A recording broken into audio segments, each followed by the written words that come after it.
കണ്ണീരിൻ താഴ്വരയിൽ എന്നെ കാക്കുന്ന കരുണാമയൻ, ഇരുളേറുന്ന നേരങ്ങളിൽ വഴി കാട്ടുന്നൊരജപാലകൻ.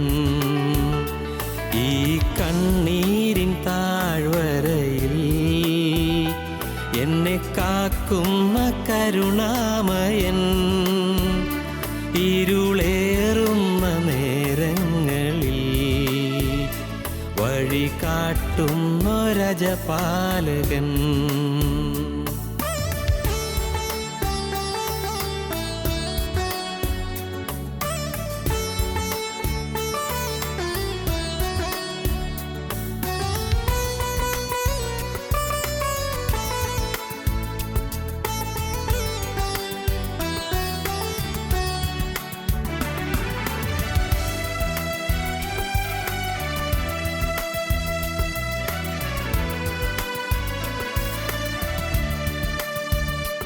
എൻ്റെ ദുഃഖങ്ങളേറ്റെടുക്കും, എൻ്റെ ഭാരങ്ങൾ ലഘുവാക്കിടും.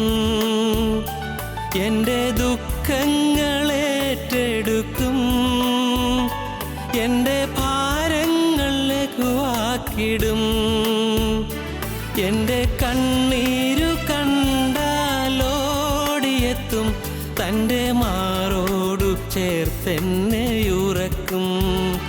പ്രിയ സ്നേഹിതനെന്നേശുനാഥൻ, ഈ കണ്ണീരിൻ താഴ്വരയിൽ എന്നെ കാക്കുന്ന കരുണാമയൻ, ഇരുളേറുന്ന നേരങ്ങളിൽ വഴി കാട്ടുന്നൊരജപാലകൻ.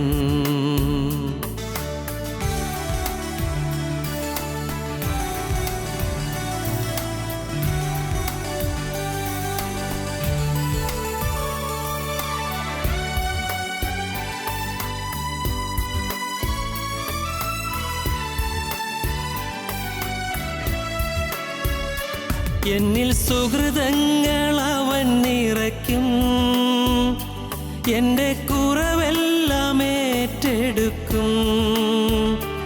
എന്നിൽ സുഹൃതങ്ങൾ അവൻ നിറയ്ക്കും, എൻ്റെ കുറവെല്ലാം ഏറ്റെടുക്കും. എൻ്റെ കരളൊന്നു പിടഞ്ഞാൽ അവനറിയും, തൻ്റെ വചനം പകർന്നെന്നെ ഉണർത്തും. നല്ല സ്നേഹിതനെന്നേശുനാഥൻ, ഈ കണ്ണീരിൻ താഴ്വരയിൽ എന്നെ കാക്കുന്ന കരുണാമയൻ, ഇരുളേറുന്ന നേരങ്ങളിൽ വഴി കാട്ടുന്നൊരജപാലകൻ. ഈ കണ്ണീരിൻ താഴ്വരയിൽ എന്നെ കാക്കുന്ന കരുണാമയൻ, ഇരുളേറുന്ന നേരങ്ങളിൽ വഴി കാട്ടുന്നൊരജപാലകൻ. ഞങ്ങളും ക്രൂശിക്കപ്പെട്ട ക്രിസ്തുവിനെ പ്രസംഗിക്കുന്നു.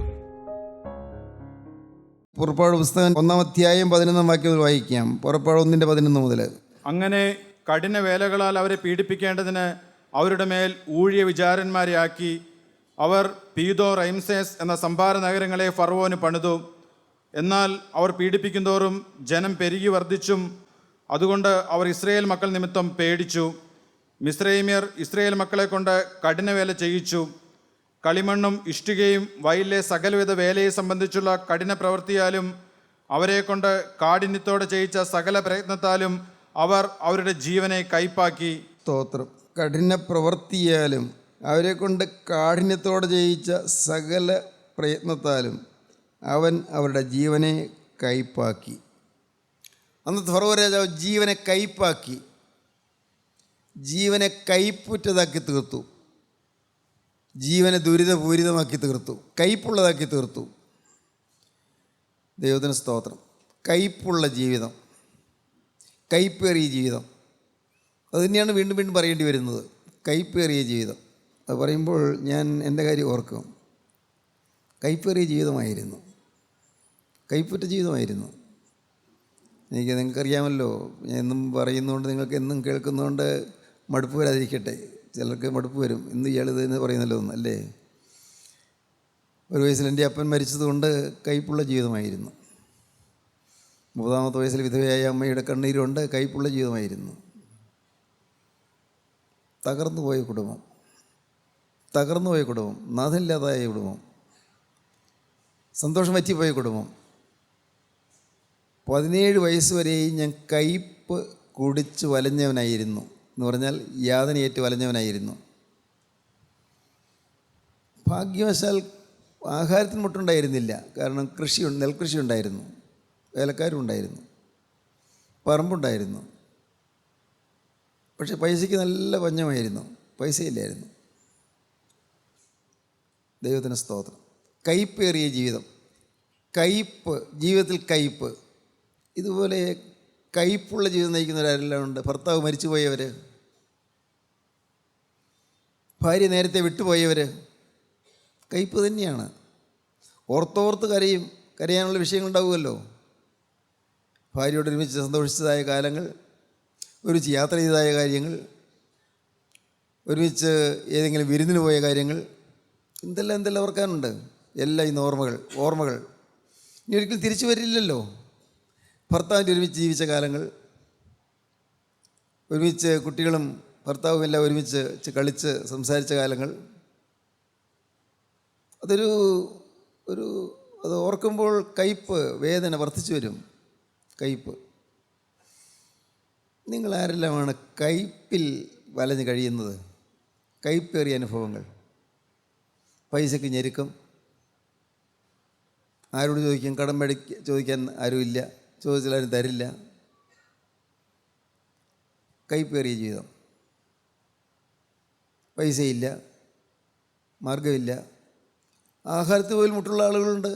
ഇന്നങ്ങനെയുണ്ടെന്ന് തോന്നുന്നില്ല. ഇപ്പോഴത്തെ കാലത്ത് എനിക്ക് തോന്നുന്നു അങ്ങനെ ആഹാരത്തിന് വലിയ പഞ്ഞമില്ല. ഉണ്ടെന്ന് തോന്നുന്നില്ല. ഹിന്ദുക്കൾക്ക് ജോലി ചെയ്ത് ആഹാരത്തിനുള്ള മാർഗം തേടുന്നുണ്ട്. പണ്ടങ്ങനെയല്ല. ഞാൻ ഓർക്കുന്നു, ഞാൻ കൊച്ചുകുട്ടിയായിരുന്ന കാലത്ത് തന്നെ വീട്ടിൽ രാവിലെ 5-6 പിള്ളേരൊക്കെ വരും. പിള്ളേർ മാത്രമല്ല, ചില സ്ത്രീകളും. പാവങ്ങളോട് ഞങ്ങളുടെ വീടിൻ്റെ പുറകിലുള്ള കോളനി അവിടെയുള്ളവരാണ് വരുന്നത്. അവർക്ക് കഞ്ഞി കുടിക്കാനില്ല, അതുകൊണ്ടാണ് വരുന്നത്. അമ്മ അവർക്കെല്ലാം കഞ്ഞി കൊടുക്കും. അന്ന് രാവിലെ കഞ്ഞിയല്ല, ചോറാണ്. ചോറ് കൊടുക്കും, അങ്ങനെ ആഹാരം കൊടുക്കാൻ അമ്മയ്ക്ക് താല്പര്യമായിരുന്നു. കയ്പേറിയ ജീവിതത്തിൽ കഴിയുന്ന ആളുകൾ. പലതിനും പഞ്ഞം, പലതിനും ദാരിദ്ര്യം. എന്നാൽ എല്ലാം സഹിക്കാം. ഭക്ഷണത്തിന് ദാരിദ്ര്യം ഉണ്ടെങ്കിൽ സഹിക്കാം. സ്നേഹത്തിന് ദാരിദ്ര്യം വന്നാലോ? സ്നേഹമില്ല. ഭാര്യയുടെ സ്നേഹം കിട്ടുന്നേയില്ല, ഭർത്താവിൻ്റെ സ്നേഹം കിട്ടുന്നേയില്ല. എന്തു ചെയ്യും? ഭർത്താവിന് സ്നേഹം കിട്ടുന്നില്ല. ഭാര്യയ്ക്ക് ഒരറപ്പോ വെറുപ്പോ നിങ്ങളോട് തോന്നിപ്പോകുന്നു. സ്നേഹത്തിൻ്റെ ദാരിദ്ര്യമാണ്, സ്നേഹത്തിൻ്റെ പട്ടിണിയാണ്. ഭർത്താവ് നിങ്ങളെക്കുറിച്ചൊരു അവമതിപ്പ്, ഒരു വിലയുമില്ല. വേണമെങ്കിൽ ഇടയ്ക്ക് കുത്തുവൊക്കെ പറയുകയും ചെയ്യും. നിന്നെ ഞാൻ കല്യാണം കഴിക്കുന്ന എത്രയോ നല്ല നല്ല ആലോചനകളൊക്കെ വന്നതാണ്, തുകകൾ സ്ത്രീധനം തരാമെന്നൊക്കെ പറഞ്ഞ് പലരും വന്നതാണ്. എന്തുകൊണ്ടോ ഞാൻ നിന്നെ കെട്ടിപ്പോയി, ഇപ്പോൾ നിർവാഹം ഇല്ലാതായി പോയില്ലേ, കെട്ടിപ്പോയില്ലേ. ഇങ്ങനെയൊക്കെ പറയുന്ന ഭർത്താക്കന്മാർ, ഹൃദയമില്ലാത്ത മനുഷ്യർ. ഞാൻ പറയും അങ്ങനെയുള്ളവരെ കുറിച്ച്, ഹൃദയമില്ലാത്ത മനുഷ്യർ. ദൈവത്തിന് സ്തോത്രം. കയ്പേറിയ അനുഭവങ്ങളിലൂടെ കടന്നു പോകുന്ന മനുഷ്യർ. ദൈവത്തിന് സ്തോത്രം. എബ്രഹാം ലിങ്കൺ കയ്പേറിയ അനുഭവത്തിൽ കൂടി കടന്നു പോയ ഒരാളാണ്. വീട്ടിലിരുന്ന് വായിക്കാൻ, വിളക്കിൽ എണ്ണ ഒഴിക്കാൻ എണ്ണ വാങ്ങാൻ പൈസയില്ല. അതുകൊണ്ട് റോഡിൽ സ്ട്രീറ്റ് ലൈറ്റിൻ്റെ വെളിച്ചത്തിൽ ഇരുന്ന് വായിച്ചു പഠിച്ചു. സ്ട്രീറ്റ് ലൈറ്റിൻ്റെ വെളിച്ചത്തിൽ ജീവിക്കാൻ വേണ്ടി കെൻറ്റുക്കിയിൽ അവിടെ എബ്രഹാം ലിങ്കൺ കാട്ടിൽ പോയി മരം വിറക് വെട്ടിക്കൊണ്ട് വന്ന് ടൗണിൽ കൊണ്ടുവന്ന് വയ്ക്കും. അങ്ങനെ ജീവിക്കാൻ വേണ്ടി കഷ്ടപ്പെട്ടു. സഹോദരങ്ങളെ, നിങ്ങൾ എത്ര പേര് കഷ്ടപ്പെട്ടിട്ടുണ്ട് ജീവിതത്തിൽ? ജീവിതത്തിൽ കഷ്ടപ്പെട്ടവർ, യാതനയേറ്റവർ, വിഷമിച്ചവർ, വിശ്രമമില്ലാതെ പണിയെടുത്തവർ വിശ്രമമില്ലാതെ പണിയെടുത്തു, പക്ഷേ ഫലം കിട്ടുന്നില്ല. പലരും നിങ്ങൾ ധാരാളം അധ്വാനിച്ചു, കയ്യിൽ പൈസ കിട്ടുകയും ചെയ്തു, പക്ഷേ എങ്ങനെ പോയി എന്നറിയാൻ കൈ ചോർന്നു പോകുന്നു. കൈ ചോർന്നു പോകുന്നു എങ്ങ് ചോർന്നു പോവുകയല്ല, ഒരു 10 രൂപ കിട്ടിയാൽ 20 രൂപ ആവശ്യമായി കഴിഞ്ഞു. ഇപ്പോഴേക്കും കൊച്ചിന് രോഗമായി, അല്ലെങ്കിൽ ഭാര്യയ്ക്ക് അസുഖമായി, അല്ലെങ്കിൽ ഭർത്താവിന് അസുഖമായി, പൈസ ചെലവഴിച്ചു, അല്ലെങ്കിൽ കുറച്ച് വിരുന്നുകാർ വരികയായി, എല്ലാ പ്രശ്നങ്ങൾ ആവശ്യത്തിന് മതിയാകുന്നില്ല. ജീവിതം ഇന്ന് ദുരിതപൂരിതമായി മനുഷ്യന് വലഞ്ഞുകൊണ്ടിരിക്കുന്നു. ഈ ജീവിതം, കൈപ്പേറിയ ജീവിതത്തിൽ മാധുര്യം പകരുന്നതിനാണ് കർത്താവായ യേശുക്രിസ്തു. മിസ്രൈമിൽ നിന്ന് ദൈവം തന്നെ ജനത്തെ കൂട്ടിക്കൊണ്ട് പോയപ്പോൾ ജനത്തിന് കുടിക്കാൻ വെള്ളമില്ല, ദാഹിച്ചു വലയുന്നു, തൊണ്ട ഉണങ്ങുന്നു. നല്ല ഭയങ്കരമായ സൂര്യൻ്റെ ചൂടല്ലേ, ഇത് ഭയങ്കര ചൂട്, ചുട്ടുപഴുത്ത മണല്, എന്തു ചെയ്യും? ചുണ്ടു വരളുന്നു, തൊണ്ട വരളുന്നു.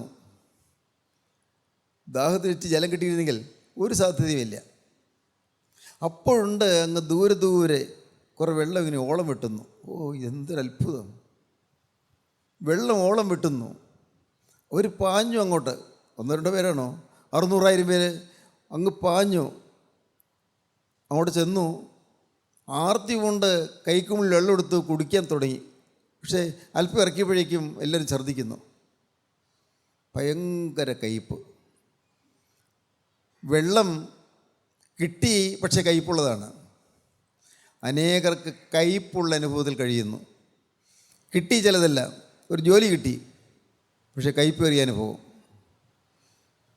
ഒരു പെൺകുട്ടി എനിക്ക് മെസ്സേജ് അയച്ചു,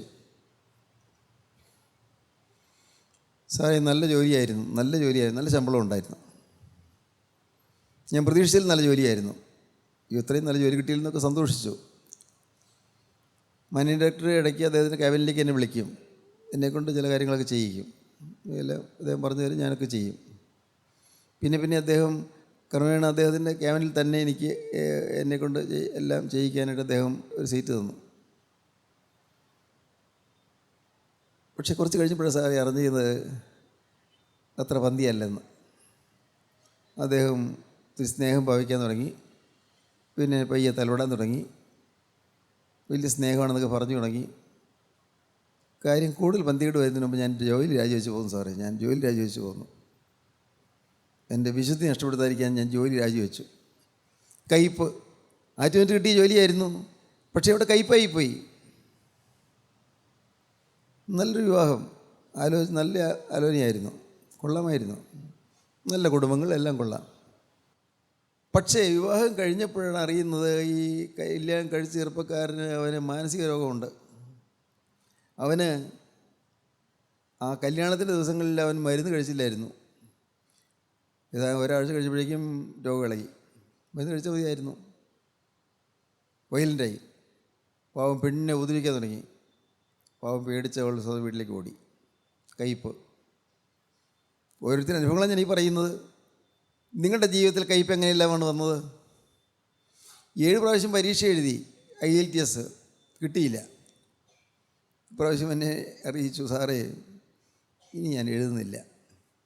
ഞാൻ പറഞ്ഞു, മോളെ നീ എങ്ങനെയാണ് പറയല്ലേ, എഴുതുന്നില്ല എന്നല്ല, ജയിക്കുവോളം എഴുതുന്നു പറ, ജയിക്കുന്നവരെ എഴുതുന്നു പറ. ദൈവത്തിന് സ്തോത്രം. ഭാഗ്യം ഇപ്രാവശ്യം അവൾ എഴുതി, അവൾക്ക് പാസ്സായി. പ്രിയപ്പെട്ടവരെ, ഇതുപോലുള്ളതായ കയ്പിൻ്റെ അനുഭവങ്ങൾ അത് മധുരമാക്കി തരാൻ ക്രിസ്തു നിങ്ങളുടെ ജീവിതത്തിലേക്ക് വരും. ജനം നിലവിളിച്ചു, ജനം കരഞ്ഞു. കയ്പ് വെള്ളം കുടിക്കുന്നു, കയ്പ് വെള്ളമായിപ്പോയല്ലോ. പാവപ്പെട്ട ജനം കരഞ്ഞു. മോശ ദൈവത്തോട് പ്രാർത്ഥിച്ചു. മോശയ്ക്ക് എന്ത് ചെയ്യാൻ പറ്റും? വെള്ളം കയ്പുള്ളതാണ്, എന്ത് ചെയ്യാൻ പറ്റും? മോശ ദൈവത്തോട് പ്രാർത്ഥിച്ചു. ദൈവം മോശയോട് ചോദിച്ചു, നിൻ്റെ അടുത്ത് നിൽക്കുന്ന ഒരു മരം നിൽക്കുന്നത് ഞാൻ കാണുന്നുണ്ട്, ഒരു കാര്യം ചെയ്യുക, തൊട്ടടുത്ത് തന്നെ ഇല്ലേ മരം, അത് വെട്ടി ഒരു കൊമ്പ് ആ വെള്ളത്തിലേക്ക് ഇട. എന്തിനാണെന്ന് അറിഞ്ഞുകൂടാ, മോശയ്ക്ക് അറിഞ്ഞുകൂടാ എന്താ ദൈവം പറഞ്ഞതെന്ന്. പക്ഷേ അനുസരിച്ചു. മോശ അനുസരിച്ചു. വെള്ളത്തിലേക്ക് ആ മരം മുറിച്ചിട്ടു. ആ മരത്തിൻ്റെ ചാറ് അത് വെള്ളത്തിൽ കലർന്നു. വെള്ളത്തിലുണ്ടായിരുന്ന വിഷം മുഴുവനും കൂടി ഈ മരത്തിൻ്റെ കഷ്ണം വലിച്ചെടുത്തു. നോക്കൂ, ഇപ്പോൾ സുന്ദരമായി മധുരമായി ജലമായി മാറി. സ്തോത്രം. ഏതാണ് ഈ മരം? ഏതാണ് ഈ മരം? ഗോകുൽത്തായിലെ മരം, കർത്താവായ യേശു ക്രിസ്തു ക്രൂശിക്കപ്പെട്ടതായ ആ മരം. ആ മരം, അതിൽ കർത്താവായ യേശു ക്രിസ്തു ക്രൂശിക്കപ്പെട്ടു. ആ ക്രൂശിൻ്റെ അനുഭവം പ്രാപിക്കുമ്പോൾ, ക്രൂശിക്കപ്പെട്ട ക്രിസ്തുവിനെ നമുക്ക് ലഭിക്കുമ്പോൾ നമ്മുടെ കയ്പുകൾ മാറുന്നു, നമ്മുടെ ജീവിതം മധുരതരമായി തീരുന്നു. ക്രിസ്തു വന്നാൽ എല്ലാം മധുരമായി തീരും. ക്രിസ്തുവിൻ്റെ ക്രൂശ് വന്നാലെല്ലാം മധുരമായി തീരും. ക്രൂശിലെ രക്ഷ വന്നാലെല്ലാം മധുരമായി തീരും. രക്ഷയുടെ സന്തോഷം വന്നാൽ എല്ലാം മധുരമായി തീരും. ക്രൂശ് നമ്മുടെ ജീവിതത്തിൽ വരണം. ദൈവത്തിന് സ്തോത്രം. എന്ന് പറഞ്ഞാൽ എന്താണ് അതിൻ്റെ അർത്ഥം? ഇതൊക്കെ പറയുമ്പോൾ നിങ്ങൾ ഗ്രഹിക്കുന്നുണ്ടോ? എന്താ ഇതിൻ്റെ അർത്ഥം? ക്രൂശ് ഹൃദയത്തിൽ വരണം, ജീവിതത്തിൽ വരണം എന്ന് പറഞ്ഞാൽ ക്രൂശ് മരിച്ചനായ ക്രിസ്തുവിനെ നിങ്ങളുടെ ഹൃദയത്തിലേക്ക് നാഥനായി സ്വീകരിക്കുക. വേറെ ഒന്നും വേണ്ട. നിങ്ങൾക്ക് നിങ്ങളുടെ സഭ മാറേണ്ട ആവശ്യമില്ല, പള്ളി മാറേണ്ട ആവശ്യമില്ല, സമുദായം മാറേണ്ട ആവശ്യമില്ല, ഒന്നും മാറണ്ട. നിങ്ങളതിനു വേണ്ടി 10 പൈസ മുടക്കണ്ട, ആർക്കും സംഭാവന കൊടുക്കണ്ട. ഒറ്റയ്ക്കൊരു കാര്യം മാത്രം ചെയ്താൽ മതി. നിങ്ങൾ ക്രൂശിതനായ ക്രിസ്തുവിനെ ഹൃദയത്തിലേക്ക് നിങ്ങൾ ക്ഷണിക്കുക. ഞാൻ ആവർത്തിച്ച് പറയുന്ന വാക്കാണത്. ക്രൂശിതനായ ക്രിസ്തുവിനെ ക്ഷണിക്കുക. അതിപ്പോൾ ഇവിടെ ഇരിക്കുമ്പോൾ വേണമെങ്കിൽ സാധിക്കും നിങ്ങൾക്ക്. കർത്താവേ, എൻ്റെ ഹൃദയത്തിലേക്ക് വരണമേ നിങ്ങൾക്ക് പ്രാർത്ഥിക്കാം.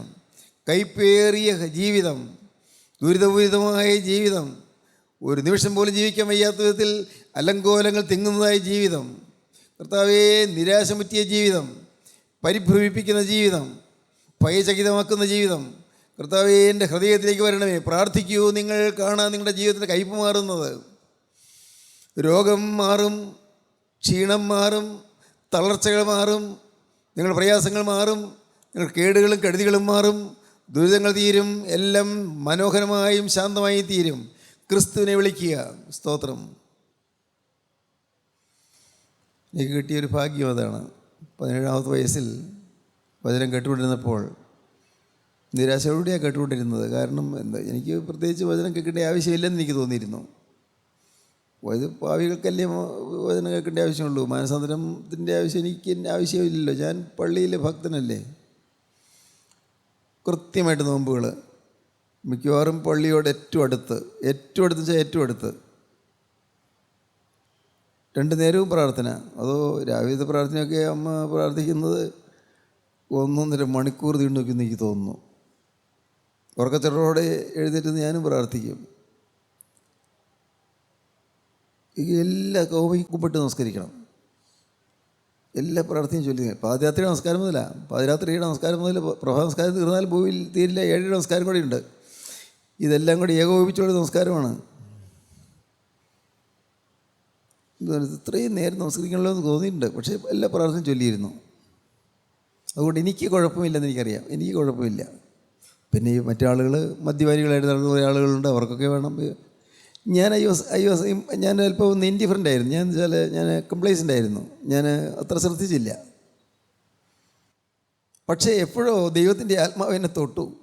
പരിശുദ്ധാത്മാവ് എന്നെ കീറി മുറിച്ചു. എൻ്റെ ഹൃദയത്തെ തകർത്തു. വചനം എൻ്റെ ഹൃദയത്തെ തകർത്തുകൊണ്ട് എൻ്റെ ഹൃദയത്തേക്ക് ഇടിച്ചിറങ്ങി. ഞാൻ പാപിയാണെന്ന് എനിക്ക് മനസ്സിലായി. അകം ജീർണിച്ചിരിക്കുകയാണെന്ന് മനസ്സിലായി. പുറമേ പാവം ഇല്ലെങ്കിലും അകത്ത് പാവമുണ്ടെന്ന് മനസ്സിലായി. ആ കാര്യം എനിക്ക് ഉറപ്പാണ്. അകത്ത് പാവമുണ്ട്, പുറമേ പാവമൊന്നും വന്നില്ല. മദ്യപിച്ചിട്ടില്ല, സിനിമ കണ്ടിട്ടില്ല, വേണ്ടാതിനത്തിന് കൂട്ടുകൂട്ടിയിട്ടില്ല, പുകവലിച്ചിട്ടില്ല, ചീത്ത കൂട്ടിയിട്ടൊന്നുമില്ല. ഭാഗ്യവശാൽ അങ്ങനെ ഒറ്റപ്പെട്ടൊരു ജീവിതമായിരുന്നല്ലോ. എഴുതായികളൊന്നും പഠിച്ചില്ല, വേണ്ടാതിനൊന്നും പഠിച്ചില്ല. സ്തോത്രം. ദൈവത്തിന് സ്തോത്രം. ഇന്നതൊക്കെ ഓർക്കുമ്പോൾ എനിക്ക് കൗതുകം തോന്നുന്നുണ്ട്. ഇതൊക്കെ അതുകൊണ്ടാണ് ആ ഒരു ആനന്ദമുള്ളതുകൊണ്ടാണ് ഇതൊക്കെ പറയുന്നത്. സ്തോത്രം. അരുതായികളിലേക്ക് ഒന്നും പോയില്ലായിരുന്നു. അങ്ങനെ സാഹചര്യം ഉണ്ടായിരുന്നില്ല. പിന്നെ അമ്മ വളരെ സ്ട്രിക്റ്റായിരുന്നു, വളരെ കർക്കശക്കാരിയായിരുന്നു, വളരെ ദേഷ്യമുള്ള ആളായിരുന്നു. അങ്ങനെ പോകാനൊന്നും സമ്മതിക്കുകയില്ല ആയിരുന്നു.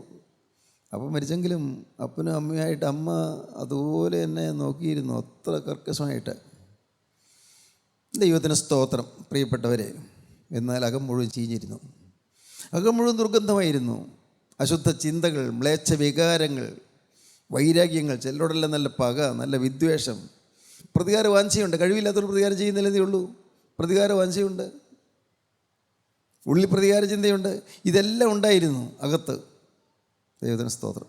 അന്ന് ഞാൻ ഈ ജീവിതം ക്രിസ്തുവിൻ്റെ കരങ്ങളിലേക്ക് തുറന്നു കൊടുത്തു. കർത്താവേ, ഞാനിതാ ലാസറിൻ്റെ കല്ലറ പോലെ ദുർഗന്ധം വയ്ക്കുന്നൊരു മനുഷ്യൻ. അന്ന് ജീവിതം കർത്താവിന് കൊടുത്തുകൊണ്ട് പറഞ്ഞു, ഇന്ന് മുതൽ ഞാൻ നിൻ്റെ വകയെന്ന്. സ്തോത്രം. നിങ്ങൾ പലവട്ടം കേട്ടതാണെങ്കിൽ ഈ കാര്യങ്ങൾ ഓർത്തുകൊള്ളണം. ഇന്നു മുതൽ ഞാൻ നിൻ്റെ വകയെന്ന് നിങ്ങൾക്ക് പറയാനുള്ളൊരു ഹൃദയം നിങ്ങളുണ്ടാകുമോ? ഇന്നു മുതൽ ഞാൻ നിൻ്റെ വക. അത് തീരുമാനമെടുക്കാൻ പറ്റുമോ നിങ്ങൾക്ക്? എൻ്റെ കയ്പ് മാറ്റാൻ യേശു ക്രിസ്തുവിന് കഴിയും. എൻ്റെ ജീവിതത്തിൽ വരുന്നതായ കയ്പേറിയ അനുഭവങ്ങൾ മാറ്റാൻ ക്രിസ്തുവിന് കഴിയും. ആരെല്ലാം കയ്പ് എൻ്റെ മേൽ അടിച്ചേൽപ്പിച്ചാൽ അതൊന്നും എന്നിൽ ബാധിക്കാതെ തന്നെ കാക്കുവാനും പരിപാലിക്കാനും സംരക്ഷിക്കാനും ക്രിസ്തുവിന് കഴിയും.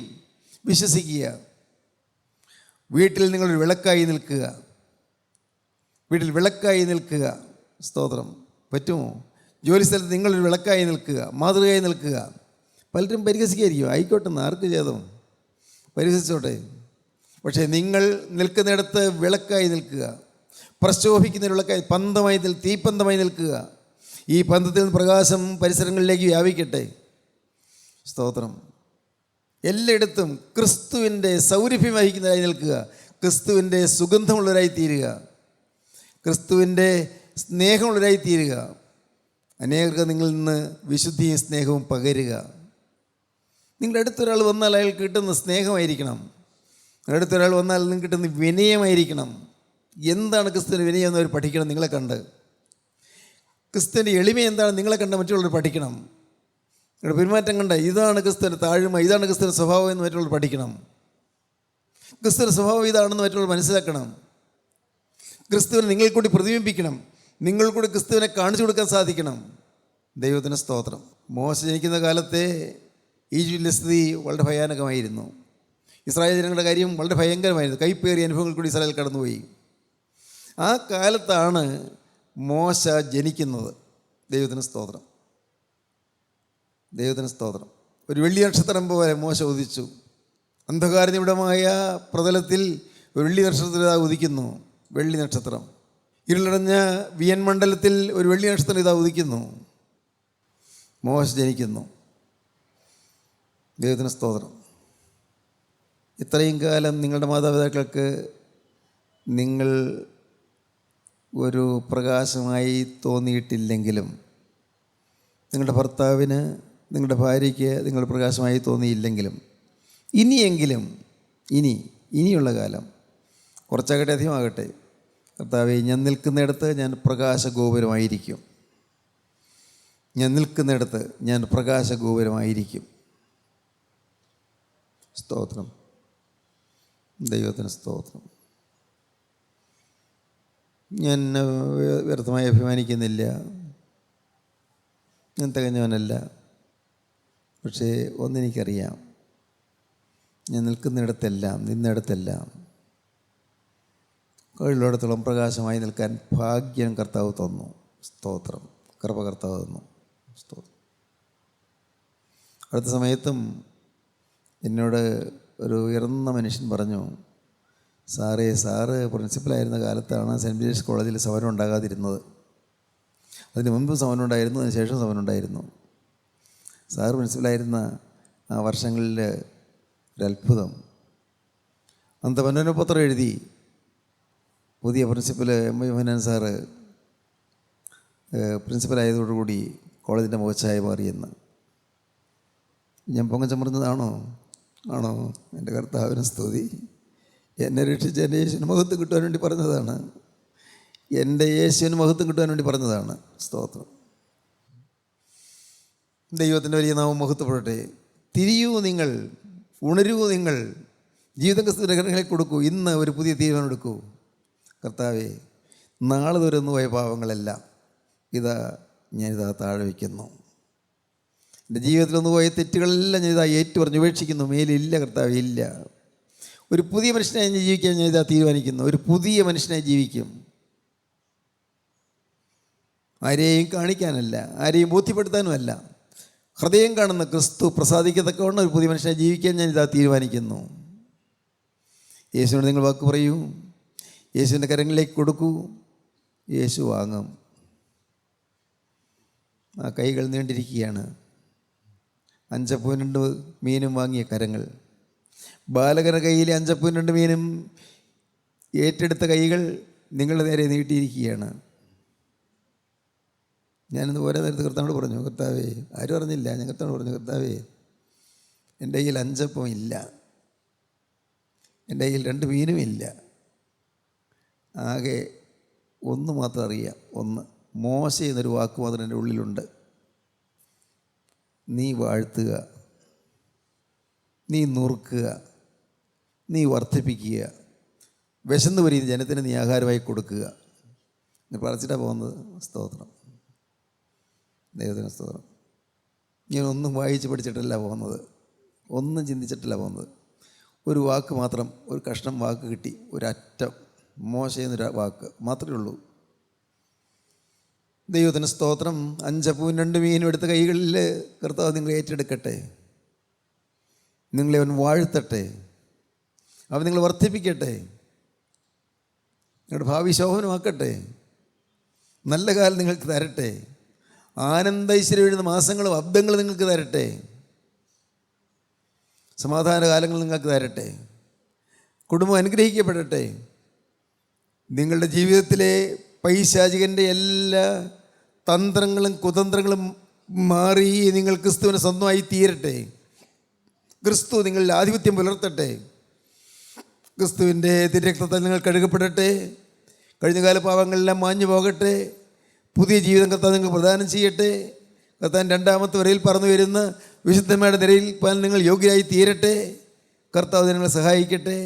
ദൈവത്തിന് സ്തോത്രം. ജീവനുള്ള ദൈവമേ, കരുണയുള്ള കർത്താവേ, മനോഹരമായ സമയത്തിനായി സ്തോത്രം, തിരുവചനങ്ങൾക്കായി സ്തോത്രം. അവിടുത്തെ ജീവദായകമായ തിരുവഴികൾ കേട്ട് ഞങ്ങൾ സംതൃപ്തരാകുവാനും സമ്പുഷ്ടരാകുവാനും അവിടെ ഞങ്ങളുടെ ഒത്തിലുള്ളതിനായി ഞങ്ങൾ നിന്നെ സ്തുതിക്കുന്നു, ഞങ്ങൾ നിന്നെ സ്തോത്രം ചെയ്യുന്നു. നാഥ, അവിടുത്തെ 2ാമത്തെ വരവിൽ വിശുദ്ധന്മാർ പറന്നു ഉയരുമ്പോൾ ഞങ്ങളും ആ കൂട്ടത്തിൽ പറന്നു ഉയരാൻ തക്കണം ഞങ്ങൾ വിശുദ്ധരാക്കി തീർക്കണമേ. അവിടുത്തെ പരിശുദ്ധമായ തിരുനാമം മഹത്വപ്പെടുത്തണമേ. യേശു ക്രിസ്തുവിൻ്റെ രാജകീയ നാമത്തിൽ പ്രാർത്ഥിക്കുന്ന കൃപയോടെ കേൾക്കണമേ. ആമീൻ. ഹല്ലേലൂയ.